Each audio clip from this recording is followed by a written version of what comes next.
alihi wa ashabihi ajma'in. Qala rabbi shrah li sadri wa yassir li amri wahlul 'uqdatam min lisani yafqahu qawli. Subhanaka la ilma lana illa ma 'allamtana innaka antal alimul hakim. Wala haula wala quwwata illa billahil 'azim. Pada pengungsi, ketua imam, seluruh ahli jawatan masjid serta sidang jemaah yang dirahmati Allah sekalian. Alhamdulillah, kita bersyukur pada Allah Subhanahu wa taala dan dengan limpah kurnia juga kita dapat hadir sama-sama pada malam ini, imarahkan rumah Allah ini, tunaikan salat maghrib berjemaah. Mudah-mudahan amalan kita diterima, salah silap kita diampuni oleh Allah Subhanahu wa taala, insyaallah. Jadi mari kita sama-sama tadabbur lagi surah Fatir, surah yang ke-35, juzuk yang ke-22. Ayatnya sambungan ayat yang ke-18, di mana Allah berfirman di hujung ayat tu, innama tunzirul ladina yakhshawna rabbahum bil ghaib wa aqamus salat. Sadaqallahul azim.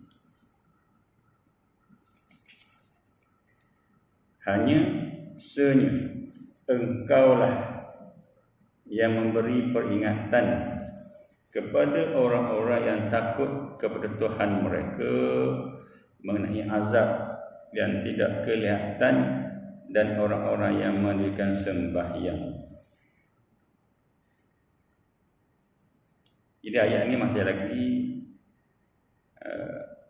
cerita daripada Allah, di mana Allah menggembirakan Nabi kita Muhammad SAW dengan menyatakan hanya yang mahu terima nasihat dan terima peringatan yang engkau berikan itu ialah orang yang takut pada siksa Allah, yang terima, yang dengar, yang akur, yang setuju dengan seruan Nabi ialah orang-orang yang takut siksa daripada Tuhan.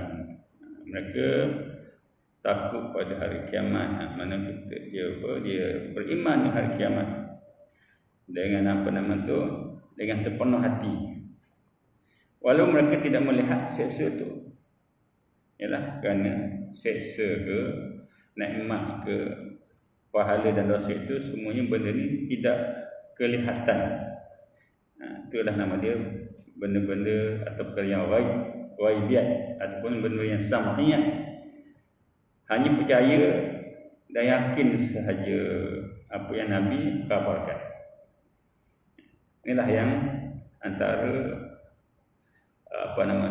kegembiraan yang Nabi dapat rasakan hasil daripada perjuangannya diterima oleh sebahagian daripada kaumnya pada masa itu. Maknanya kaum yang beriman itulah mereka yang takut pada Allah. Sama kita hari ini pun, kenapa kita sembahyang? Kenapa kita datang ke rumah-rumah Allah? Atas dasar lima radatillah, atas dasar khauf, takut kepada Allah, takwa kepada Allah, maka itulah yang sebenarnya. Yang tak takut, yang tak kisah, yang dilalaikan, mereka tak kisah pun dengan perintah solat ke, perintah zakat ke, apa saja Allah perintah bagi mereka ikut suka je.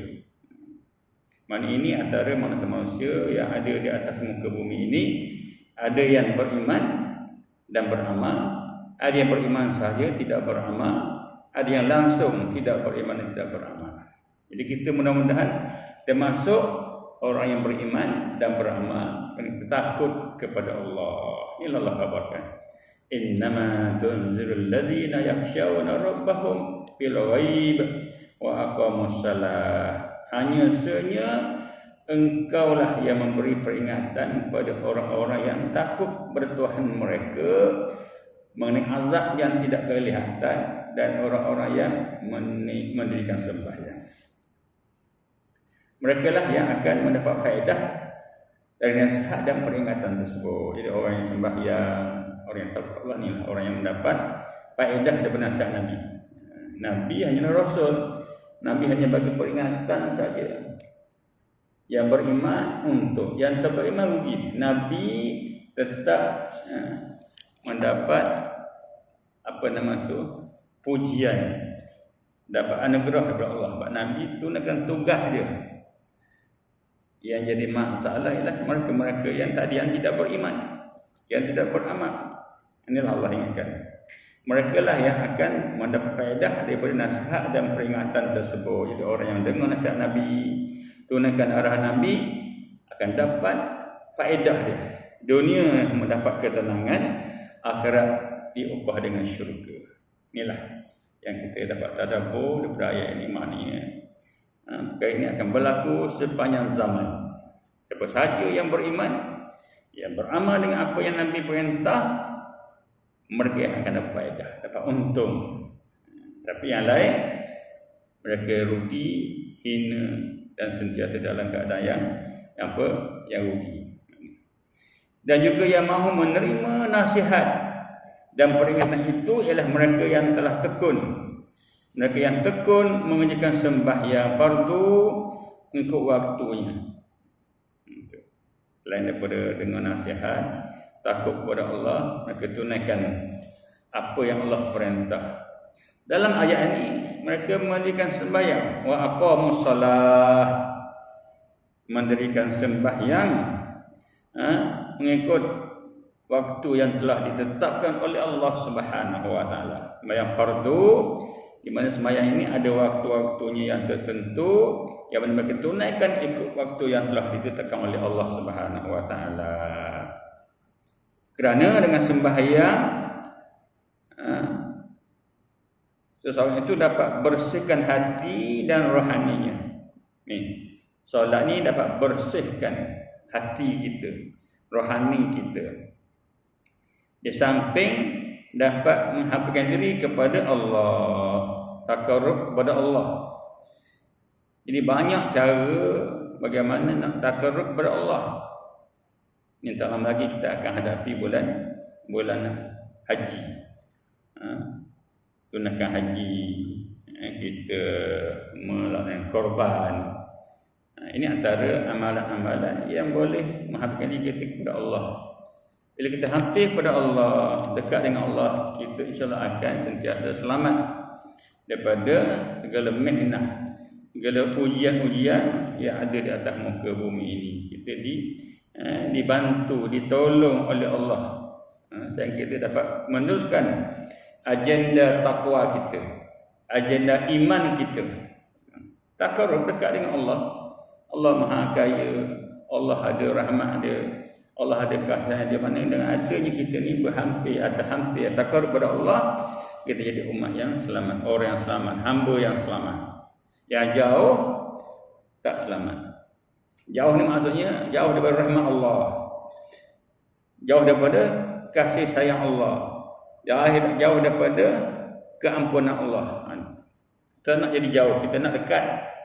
Dekatnya kita usahalah. Kita sembahyang, kita baca Quran, tunaikan yang ma'ruf, kita jauhkan yang mungkar. Apa saja yang Allah perintah, kita tunaikan. Apa saja yang Allah larang, kita jauhi. Wa ma ataakumur rasulu fakhuzuhu wa ma nahakum anhu fantahu. Apa yang Nabi bawa kita ambil. Nabi ajar kita ikut. Apa yang Nabi larang kita jauhi. Ini Allah sebut. Ini antara sifat-sifat ciri orang-orang yang akan mendapat redha Allah, orang yang akan hampir dengan Allah. Jadi kesimpulannya, peringatan dan nasihat itu mendatangkan faedah dan kegunaan yang banyak. Hanyalah kepada dia, kepada mereka yang takut pada siksa Allah. Itu je. Faedahnya akan dapat hanya kepada orang-orang yang takut kepada Allah sahaja. Yang tak takut, yang terus jadi kerja-kerja mungkar, yang sombong, yang takabur, yang ni akan jauh tidak akan dapat faedah apa pun. Dunia yang sementara ini pun mereka akan jadi orang-orang yang rugi. Akhirat yang kekal abadi, mereka terus jadi orang yang rugi, minta jauh. Itulah sebabnya orang yang takut pada Allah, mereka akan mengerjakan sembahyang. Wa aqamus shalah. Lepas tu tanya diri kita, tadi Zuhur kat mana kita solat? Asar tadi, solat di mana? Subuh tadi, solat di mana kita? Aku solat di mana? Engkau solat di mana? Anak kita solat di mana? Tanya sepanjang masa tentang di manakah kita tunaikan solat. Bila yang terakhir kita baca Quran? Bila yang terakhir kita derma? Banyak mana kita derma? Bila yang terakhir kita ajak orang untuk kebaikan? Bila kita ajak orang untuk buat benda-benda yang Allah suruh? Bila kita suruh orang untuk buat apa yang Nabi suruh? Ada tak kita larang orang dia buat benda jahat? Apa makanan hari ini? Halal atau haram? Daripada mana punca rezeki kita? Apa zikir yang tersebut pada hari ini? Berapa kali zikir pada hari ini? Berapa kali selawat kita sebut hari ini? Itu antara perkara yang kita kena tanya diri kita. Supaya kita sedar, kita sentiasa bersedia tambah bekalan untuk hadapi masa mati kita. Sebab mati ni dia datang anytime, di mana sahaja, bila-bila masa sahaja, tanpa kita sedari. Kita sakit ke, kita sehat ke, ke dalam keadaan apa pun, kematian pasti datang. Oleh itulah tanya diri kita, di mana tadi aku sembahyang? Esok, subuh esok, di mana aku akan sembahyang? Rancangan kita yang akan datang dan juga yang lepas-lepas tu, kita lihat, toleh ke belakang untuk kita baiki masa depan kita. Kita tengok dunia kita untuk kita tuju akhirat yang pasti kita akan sampai di sana. Tapi dalam keadaan macam mana? Tepuk dada, tanya iman. Sebab Allah sebut sini sembahyang, wa aqamus shalah, sembahyang tu tiang. Dan di akhir ayat Allah berfirman, wa man tazakka fa innama yatazakka li nafsihi wa ilallahil masir. Sadaqallahul azim. Dan siapa yang bersih hatinya, wa man tazakka, siapa bersih, tazkiyah, bersih jiwa dia, bersih hati dia, bersih iman dia, bersih tauhid dia, bersih akidah dia, bersih segala kehidupan dia. Faman tazakka fa innama yatazakka li nafsi. Siapa yang bersih hatinya, hanya sikapnya yang bersih itu untuk kebaikan dirinya. Fa innama yatazakka li nafsi. Faedah hanya pada diri dia. Wa ilallahil masir, dan kepada Allah tempat kembali segala sesuatu. Maknanya barang siapa berusaha untuk jadikan hatinya dan keyakinannya, akidahnya, tauhidnya bersih suci daripada unsur-unsur syirik. Hati yang bersih, akidah yang bersih daripada unsur atau pengaruh syirik. Syirik ni ialah menyekutukan Allah, menduakan Allah, menyamakan Allah. Ni. Dan kekotoran jiwa. Dia bersih daripada syirik dan kekotoran jiwa. Begitu juga menjadikan dirinya bersih dari dosa dan maksiat.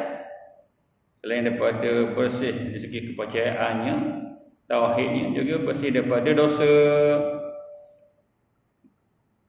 ataupun maksiat atau benda-benda keji, maka keuntungannya, faedahnya untuk atau kembali kepada diri sendiri. Inilah Allah sebut ni matematik mudah. Siapa yang bersih hati, hanya sikapnya ataupun perangainya ataupun akhlaknya bersih, hatinya bersih, maka semuanya akan kembali kepada dirinya masing-masing. Apa yang kita tebas, kita akan pikul. Apa yang kita tebang, kita akan pikul. Lepas tu nak tebang, kena hati-hati. Jangan tebang ikut suka, sebab kita yang akan memikulnya, bukan orang lain. Jadi siapa yang bersih jiwa dia, maka faedahnya kembali pada diri dia. Siapa sembahyang, kembali padanya. Siapa yang buat baik, kembali padanya. Siapa yang buat jahat pun sama, kembali pada diri masing-masing. Kita bincang dulu siapa yang beramal, dialah yang akan menanggung akibatnya. Wala taziru waziratun wizra ukhra, dan tidak seorang pun yang akan memikul beban orang lain, melainkan kalau dia ketua. Ketua ada kelainan. Ia ketua rumah tangga, ketua organisasi, ketua negara, ataupun mereka-mereka yang menyuruh orang lain bekerja, beramal. Kalau dia suruh buat benda tak elok, suruh benda tak baik, maka dia juga tanggung kejahatan yang dia suruh tadi tu. Atau dia suruh buat benda baik, maka dia juga akan tanggung kebaikan apa yang dia suruh tadi tu. Ini galakan kepada ketua-ketua lah, bahawa mereka ini berhati-hati yang sampai dia menyuruh, memerintah dengan kuasa yang ada untuk melanggar perintah Allah, untuk syirik kepada Allah. Jadi setiap ketua pastikan mereka ini sentiasa dekat dengan Allah, tutur kata mereka, arah mereka yang sampai menentang Allah. Sebab mereka wakil kepada kebaikan. Kalau mereka buat rosak, dengan dia ketua, rosak habis. Kalau dia untuk buat baik, maka lahirlah kebaikan. Itulah disebut tadi, setiap orang akan tanggung dosa masing-masing, melainkan orang-orang yang bertanggungjawab untuk membimbing orang lain. Tuan-tuan sidang jemaah yang dirahmati Allah sekalian, itulah ayat tadi suruh kita tazkiyah, bersihkan diri daripada segala unsur-unsur syirik, unsur-unsur maksiat dan unsur-unsur mungkar. Kerana ini boleh menyebabkan kerugian kepada pelakunya, pada kita sendiri, kembali pada diri sendiri. Sebaliknya, siapa yang menodai dirinya dan mengotori jiwanya dengan dosa dan maksiat, dia sendiri yang akan menanggung akibat dan bahayanya. Dia tak semayang, tanggung sendiri. Dia tak tunaikan perintah Allah, tanggung sendiri. Jadi itulah, benda ni benda mudah, tapi itulah banyak orang terlalai, terleka. Dia ingat dia okey je. Walaupun tak semayang, okey je rasa, relax je. Walaupun tak tunai perintah Allah, dia rasa relax je. Tak bersalah pun, ni bahaya. Dia seronok je hidup. Dia boleh makan, boleh minum, boleh pergi jalan-jalan, walaupun dia tak patuh perintah Allah. Yang dua yang Allah buat dia tak ikut. Waktu berhenti, tak Zuhur berhenti, Asar berhenti, Maghrib berhenti, dia tak berhenti langsung, tak singgah langsung di rumah-rumah Allah. Dia singgah di tempat-tempat lain. Dia seronok hidup, tak peduli dengan perintah Allah. Ini bahaya. Jangan jadi begitu. Kita hidup mesti sedar siapa kita, apa yang kita buat, dan ke mana nanti kita akan pergi. Semua kita akan kembali kepada Allah, untuk Allah kurniakan sama ada kebaikan ataupun kejahatan. Semua sama aja. Oleh itu semua orang kena sentiasa berwaspada, hati-hati, jangan sampai dia dilalaikan oleh kehidupan, dilalaikan oleh harta dia, dilalaikan oleh pangkat dia, dilalaikan oleh kehidupan. Memanglah hidup ni seronok. Hidup ni begitu menyeronokkan, begitu mengiurkan. Makanan, minuman, semua seronok. Kehidupan, berkereta, berkenderaan, ada rumah, ada kawan, macam-macam. Ini semua seronok. Islam tak larang kita nak seronok, nak bahagia, nak kaya, nak pangkat, nak harta. Islam tak larang, bahkan Islam suruh carilah. Cari. Bila selesai sembahyang, kan Tuhan sebut, fa iza qudiris salatu fantashiru fil ardi wabtaghu min fadlillah. Bila selesai sembahyang, bertebaranlah kamu di atas muka bumi ini, cari kurnian Allah. Allah tak larang. Tapi ingat, cari itu kena ikut panduan Nabi, ikut panduan Allah, dan kena ingat dunia ini sementara sahaja. Cari, ambil sekadar apa yang perlu sahaja, dan gunakanlah semuanya itu untuk takarrub kepada Allah, untuk dekat dengan Allah itu saja. Tiru para nabi, tiru para sahabat, tiru para ulama. Mereka ada kerjaya masing-masing, ada bidang tugas masing-masing. Mereka makan, mereka minum, mereka ada kerajaan, mereka ada keluarga, mereka ada macam-macam. Tapi semua itu tidak menghalang mereka untuk terus berbakti kepada Allah. Itulah yang dikehendaki. Dunia hanya di tangan, jangan di hati. Di tangan. Tujuan kita nak gunakan apa yang ada di dunia ini untuk kita pergi ke akhirat dengan selamat. Itu tujuan dia. Harta tu kita nak gunakan sebagai alat untuk ke akhirat. Dengan harta kita boleh tunaikan zakat. Dengan harta kita boleh tunaikan sedekah. Dengan harta kita boleh macam-macam untuk berjuang fi sabilillah, untuk membantu, untuk menolong, macam-macam. Persiapan-persiapan untuk ilmu, untuk kediaman, semuanya untuk kita bina satu jambatan untuk selamat ke akhirat. Bukan dunia ni penghalang akhirat. Itu bahaya. Dia ada dunia, dia menghalang dia untuk macam korun. Kerana dia ada harta, dia menghalang dia daripada beriman dengan Allah. Dengan ada harta, menghalang dia untuk jadi pengikut Nabi Musa AS itu. Jangan jadikan harta penghalang. Jangan jadikan pangkat kita, kaya kita, ilmu kita, apa yang kita ada untuk halang kita untuk dekat dengan Allah. Patutnya dengan ilmu kita, dengan harta kita, dengan anak kita, apa saja yang kita ada tu untuk kita hampir dengan Allah. Inilah nama dia tazakka. Harta dapat bersihkan, ilmu dapat bersihkan. Ini yang terbaik. Ni dah ilmu banyak, makin kotor hidup dia, makin jahat perangai dia.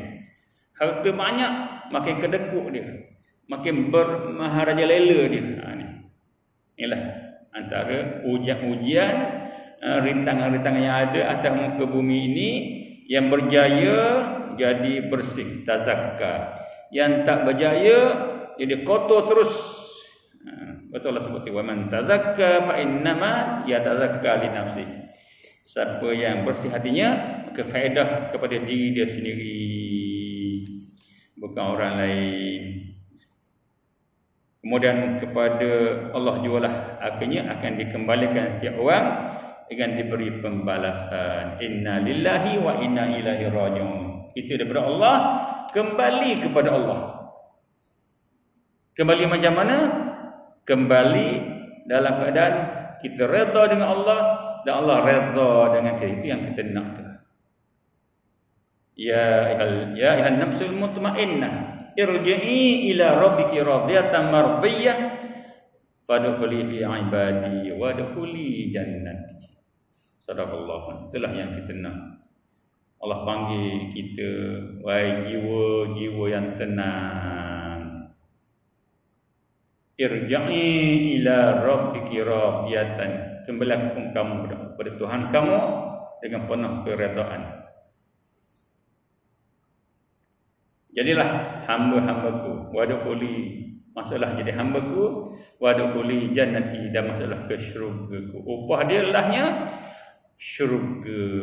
Itulah hasil daripada dia tazkiyah. Dia bersihkan diri dia tadi dengan cara dia bertaubat, dia beribadat, tunaikan perintah Allah, dengan segala apa yang ada, dengan tenaga dia, dengan apa yang ada kat dia, dengan harta dia, dengan jiwa dia. Dia gunakan semuanya untuk kembali berjuang menegakkan kalimat Allah di atas muka bumi ini. Dan akhirnya semua kita akan dikembalikan kepada Allah dan diberi pembalasan. Ingat, yang baik dibalas baik, yang jahat dihukum setimpa dengan kejahatannya. Allah tidak pernah zalim. Jadi kita yang ada di atas muka bumi ini, yang masih ada, yang masih hidup, yang masih boleh bergerak ni, mudah-mudahan kita gunalah tenaga yang kita ada dengan sebenar-benar untuk kita betul-betul menjadi orang-orang yang bersih tadi. Berada tempat yang bersih, baca kitab dengan hati yang bersih, beramal sunnah Nabi dengan niat yang bersih. Ni tidak ada yang bersih, melainkan semua kena bersih belaka. Amalan yang kotor, kotorlah hasilnya. Amalan yang bersih, sihatlah akhirnya. Itulah kaedah dia. Jadi insyaAllah mudah-mudahan ayat ini benar-benar dapat bimbing kita. Wa man tazakka fa innama yatazakka li nafsihi wa illahil masir. Dan kepada Allah lah tempat kembalinya segala sesuatu. Dan Allah berfirman lagi, wa ma yastawil a'ma wal basir walaz zulumatu walan nur walaz zillu walal harur. Sadaqallahul azim. Tiadalah sama orang yang buta dengan orang yang celak. Dan tidak pula sama suasana gelap dengan cahaya terang. Dan tidak juga sama tempat yang teduh dengan yang kena panas terik. Inilah mukjizat Al-Quran. Bahasa Al-Quran yang sangat menarik. Cerita tentang perbandingan dua benda yang perlu kita hayati sama-sama. Benda mudah je Allah sebut.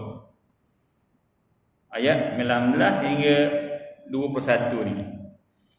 Allah terangkan dua macam jalan. Ada dua benda. Pertama yang membawa kepada petunjuk, dan yang kedua membawa kepada kesesatan. Ada hidayah, ada yang sesat. Ada petunjuk, ada yang sesat. Serta menyebutkan pula siapa yang ada persediaan untuk beriman, dapatlah dia hidayah. Siapa ada persiapan untuk beriman, dia akan dapat hidayah. Dan yang degil serta kerah hatinya, tiadalah berfaedah baginya petunjuk itu. Yang degil, yang kerah hati, tak ada faedah hidayah. Kita dapat faedah. Maka di sini diberikan pula oleh Allah perumpamaan. Dengannya ada perumpamaan. Kelihatannya ada perbezaan antara dua orang yang berlainan keadaannya. Dua benda yang berbeza. Iaitu tidak sama orang yang buta dengan celik. Semua tahu. Ni buta, tu celik, tak sama. Yang buta, yang celik, tak sama. Orang buta, orang celik. Lembu buta, lembu celik. Rimau buta, rimau celik. Beza. Rimau buta, siapa takut? Rimau buta, buta. Rimau buta. Rimau celik, oi, jangan main. Tu. Ini perbandingan celik dengan buta. Tidak sama buta dengan celik. Yang ini buta hatinya, yang buta hati. Buta hati dan orang yang celik hati tak sama. Yang buta hatinya, dia tak akan kenal Allah, tak akan kenal agama. Tu. Tak akan tahu sunnah Nabi. Sebab dia buta hati dia. Dia tak kisah pun. Tu. Jadi orang yang buta hati tidak akan dapat melihat kebenaran berbanding dengan orang yang celik mata hati dia. Dia akan selamat dunia dan akhirat. Jadi buta hati, celik hati ini dua benda yang merupakan anugerah Allah. Hasil daripada dia memang tak mau kepada kebaikan, maka Allah butakan hati dia. Tidak sama orang itu dengan orang yang celik, yakni orang yang mengetahui dan memahami tentang benarnya agama Islam serta mengikuti perjalanan Nabi Muhammad sallallahu alaihi wasallam dan membenarkannya sebagai utusan Allah. Orang yang buta hati, yang celik hati tadilah, yang celik hati dia benarkan Rasulullah, dia membenarkan syariat. Tapi orang yang buta hati, dia menentang, dia menghalang, dia mendustakan apa-apa yang dibawa oleh Nabi. Dia penghalang. Itu. Tidak jemaah yang dirahmati Allah sekalian. Dan tidaklah sama gelap dengan terang. Gelap yakni orang-orang yang tinggal dalam kegelapan kufur. Itu gelap. Gelap sini ialah duduk dalam kekufuran dan kesesatan dengan cahaya yang terang tak sama. Yakni orang yang mempunyai cahaya iman yang membawanya kepada pahala dan terlepas daripada seksa. Itu. Orang hidup dalam cahaya ialah orang yang hidup dalam keimanan, hidup dalam keadaan yang berpahala lepas seksa. Orang yang hidup dalam gelap, dalam kekufuran, kemaksiatan, kejahilan.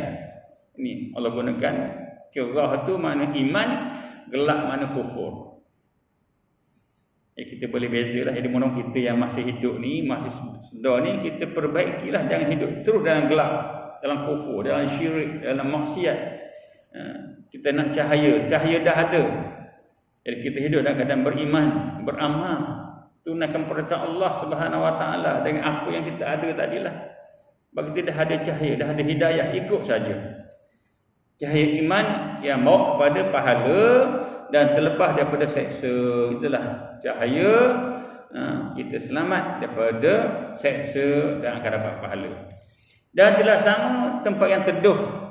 Yang ketiga ni banding yang ketiga, tempat teduh dengan tempat yang kena panas terik. Tempat teduh, tempat yang disebut sini dimaksudlah syurga. Itu tempat teduh, tempat nyaman, syurga. Tak sama dengan tempat kena cahaya matahari atau panas terik, yakni neraka. Tempat teduh, tempat panas. Syurga, neraka. Syurga khusus untuk orang-orang yang Allah redha, yang beriman, yang bertakwa.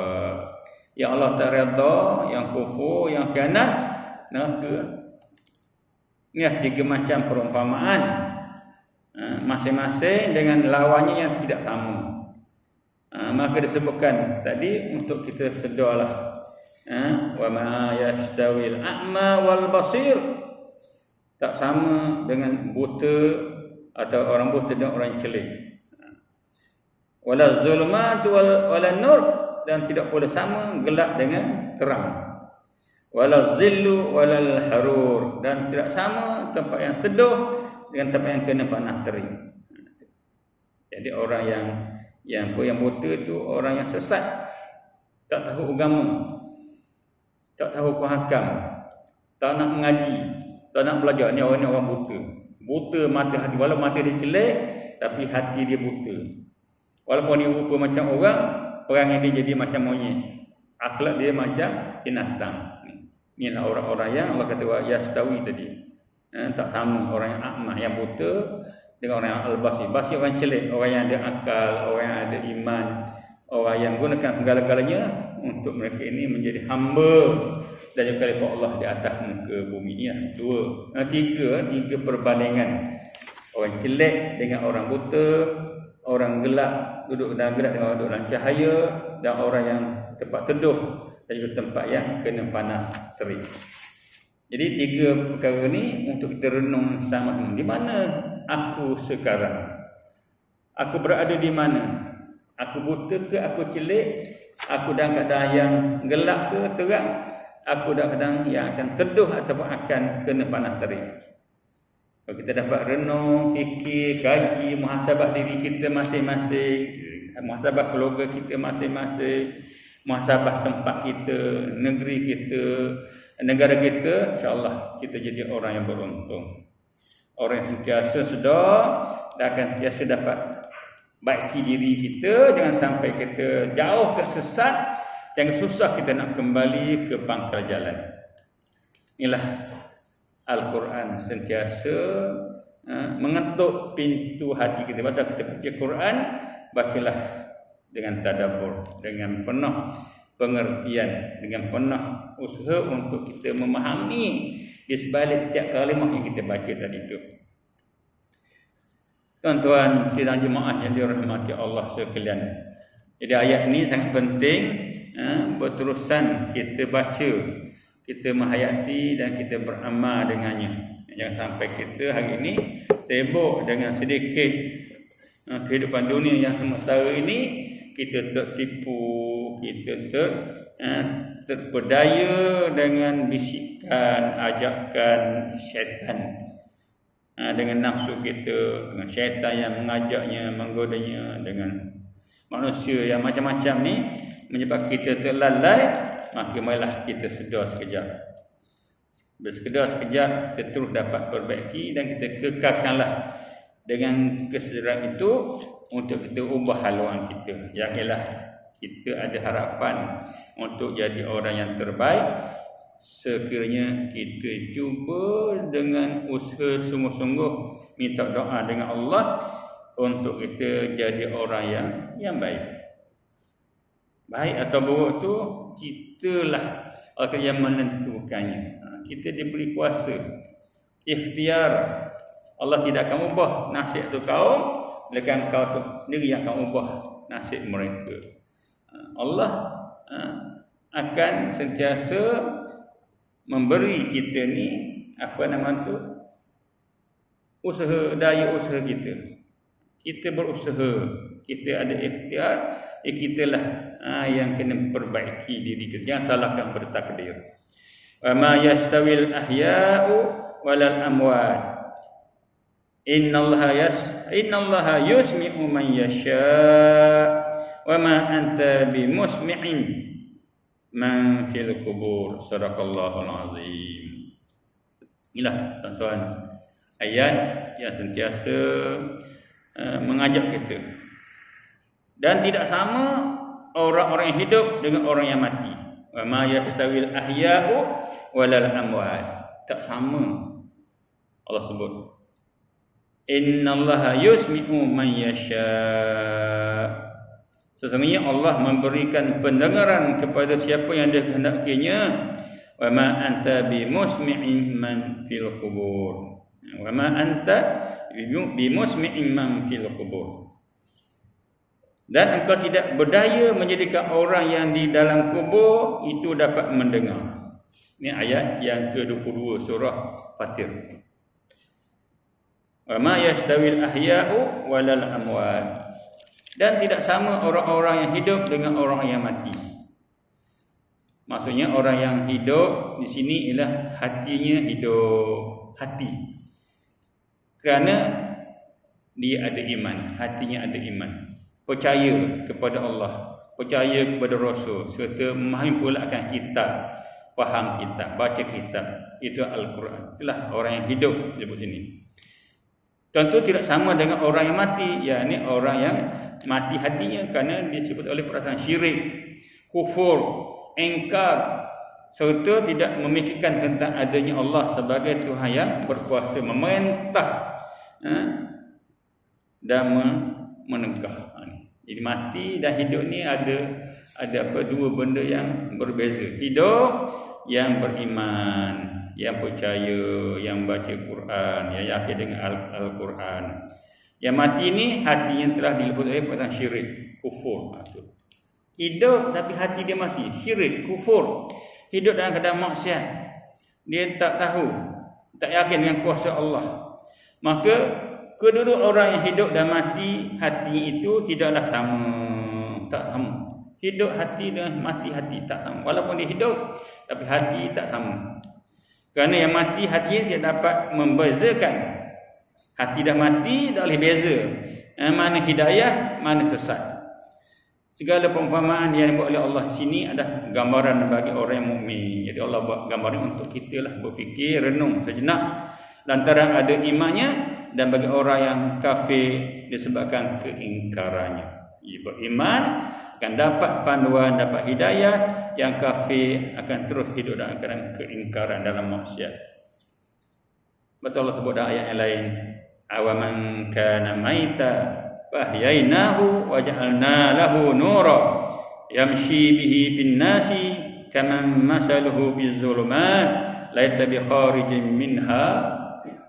Adakah orang-orang yang sudah mati kemudian kami hidupkan dan kami berikan kepadanya cahaya, dengannya ia dapat berjalan di tengah-tengah manusia?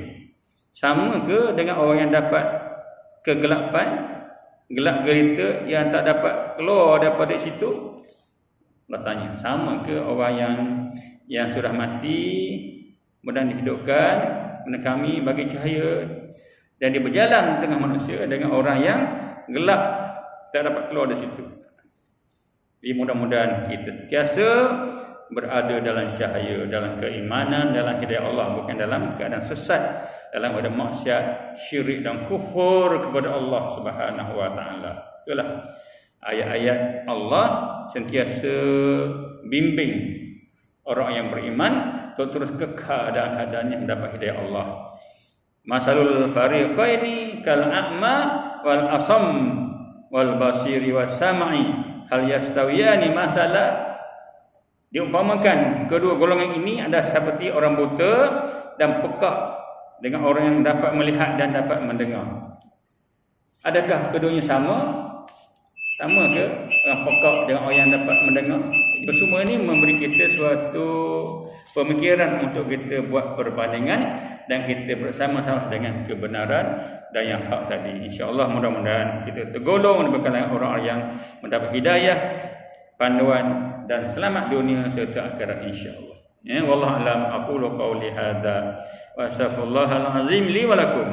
Wassalamualaikum warahmatullahi wabarakatuh. A'udzubillahi minasyaitonir rajim. Bismillahirrahmanirrahim. Alhamdulillahi rabbil alamin wassalatu wassalamu ala asyrafil anbiya'i wal mursalin wa ala alihi wa sahbihi ajma'in. Allahumma faqihna fid din wa 'allimna ta'wil wa la haula wa la quwwata illa billahil azim. Rabbana atina fid dunya hasanah wa fil akhirati hasanah wa qina adzabannar. Walhamdulillahi rabbil alamin. Insyaallah taqabbalallahu minkum.